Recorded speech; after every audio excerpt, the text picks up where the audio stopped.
Well, let's get into the mag here. I haven't had this apart yet. You're seeing it for the first time with me. Let me take this cover off here. We'll see how badly it's broken. It's definitely broken, but I don't know if it's been fixed yet or not. So we'll find out here shortly.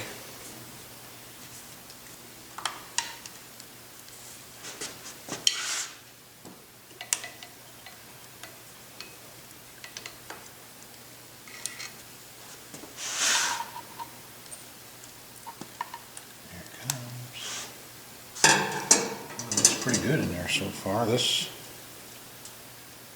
crack apparently has been, oh no, there it is. I'll say apparently it's been glued, but if it has, the glue wasn't very good. So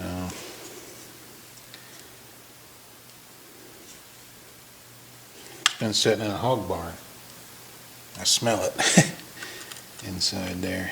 Well, alright, anyway, I think I can fix that. I'm going to JB weld that. They're available. He's just wanting to see if it's going to run, and we'll go from there. Let me grab you here. Here's what it looks like inside. I've seen worse. I've seen this tar covering on the coil all melted. There's the points. What typically happens on these is the points get oxidized. Well, these aren't even moving very well. And they get oxidized there on the contacts, and they don't make good contacts. So first thing I'm going to do is clean that and we'll get this freed up to where it's working a little better. It was sticking right there. Get that freed up a little bit, and we'll go from there. Even the end of the condenser says Fairbanks Morse on it there, so that's pretty cool. So let's see what's going on. It smells like hog manure in there. I smell it from here. Well, first I decided to use some of this 400 emery cloth, or sandpaper, and you can see what I'm getting off of them there. It's they're really oxidized bad. I'm getting all kinds of junk out of there. Put that in there and kind of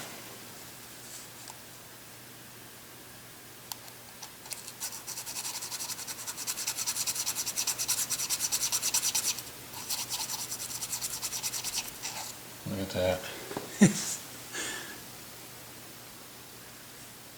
So anyway, I want to keep it up. I'm going to wet it too. A little bit of solvent on there. Wet it just a little bit. That helps that stuff come off.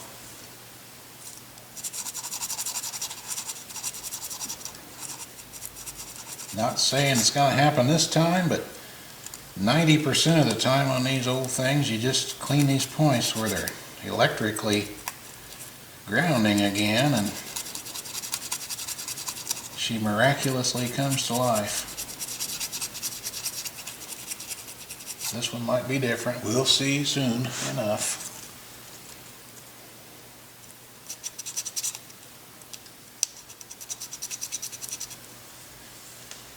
So, and then after you do that, flush it out a little bit with some salt. I like to use brake cleaner. This is carb cleaner. Same thing. Not really, but same thing for this. Then the magic happens when you get in your billfold. Get out a dollar bill. Something about this paper, which is actually cloth, cotton. Something about this just finishes it up.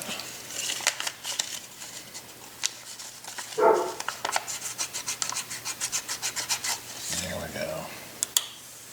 Now we'll see if she's got spark again here. The pivot point on the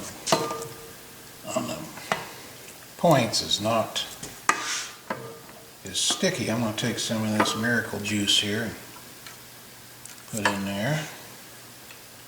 See if I can get that freed up a little bit.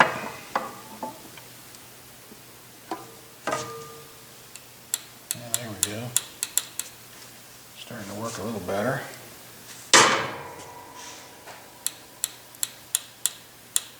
Let me go get a little bit of crocus cloth. Here's the old spark plug that come out of it. The porcelain is loose. You probably can't see it from your vantage point, but I can feel it wiggling there. So let's take this old plug apart and see what's going on with it. Maybe it just needs tightened up. I really like these old take apart plugs. I wish they still made them. Maybe they do, I don't know. Yeah, here we go. It's broken. Porcelain's broken on it. Anyway, there's a close-up of it. Show you the other part of it here. Wish they still made these. Got some fine threads in there.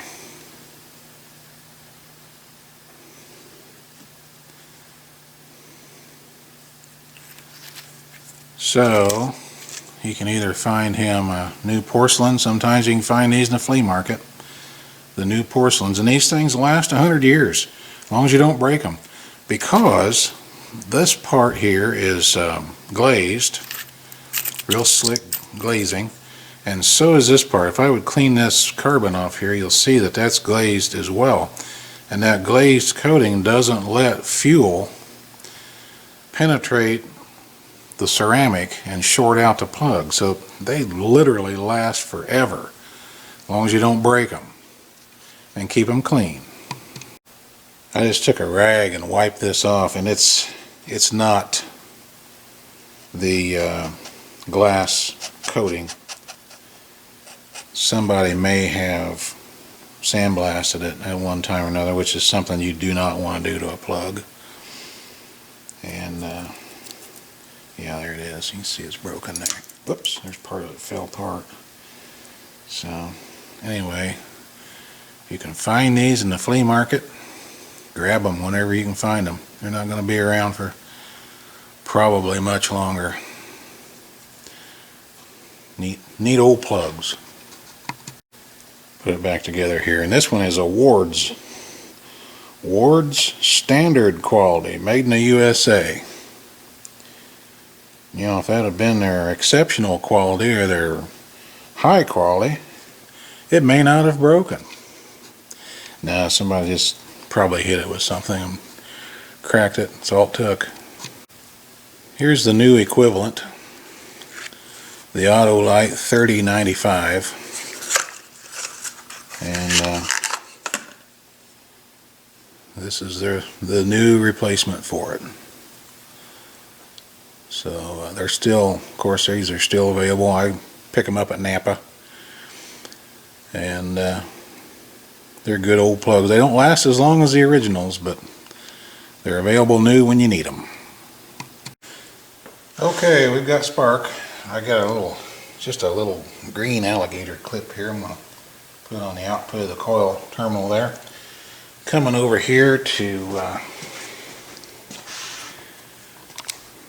just to the ground of the engine there. You see how I got it there? Let me zoom you in here.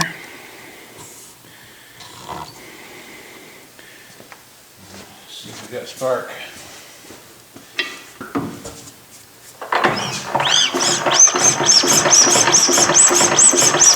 Yeah. Looking good. This thing ought to run. Alright, well, we got her all done and running, so I'm going to fire it up for you here. Choke it a couple times.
that now.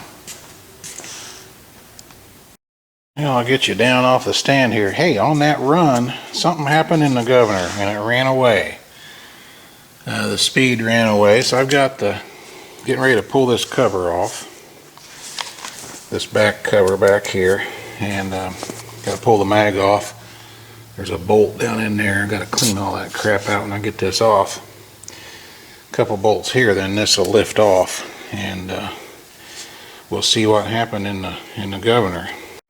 Anyway, what I did to shut it down was, this is spring loaded, and it automatically, that spring takes it to full throttle. Well, when something happened back here in the governor, this thing went to full throttle, and you saw it just took off. So I just held this back closed and then shut the fuel off. And actually I held the valve open too. You can do that too, the exhaust valve, and get it shut down. But another good reason why you don't want to walk away from these engines and let them run. Too many things can happen.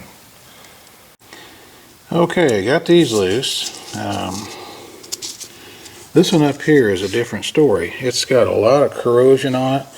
I don't know if you can see the threads way down in there or not, but that goes into the front part of the cylinder there. And man, there's a lot of corrosion on that, so I'm going to have to let that soak for a while. I don't want to twist that bolt off of there, so we're going to soak her down a little bit here. Well, I got lucky.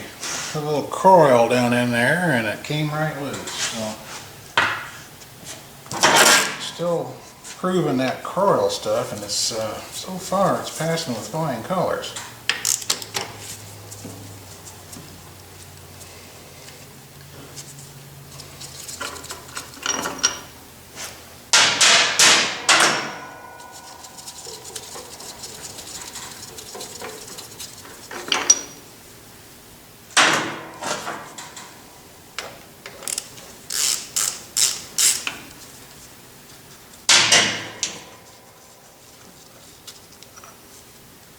Nasty old bolts.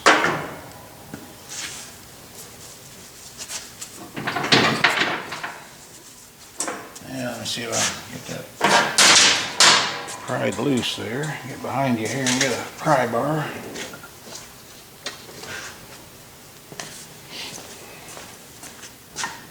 There it comes.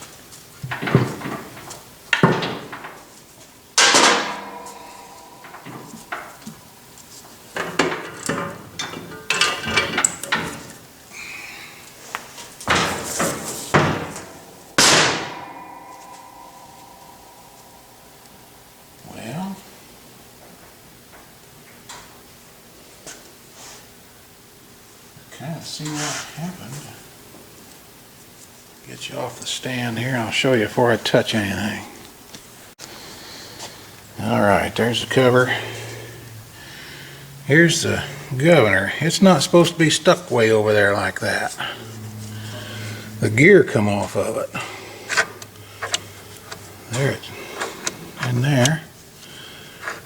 Doggone gear come off of it here. So it must be down in there somewhere. Let's see if we can find it. Well, I'm finding pieces. Here's the biggest piece I've found so far. This gear was made out of pot metal and it just broke. That pot metal will deteriorate with moisture. And it's molded onto that knurled part of that shaft right there. So I'm going to have to see if I can find that. Got the I got the little pan out. Let me show you it.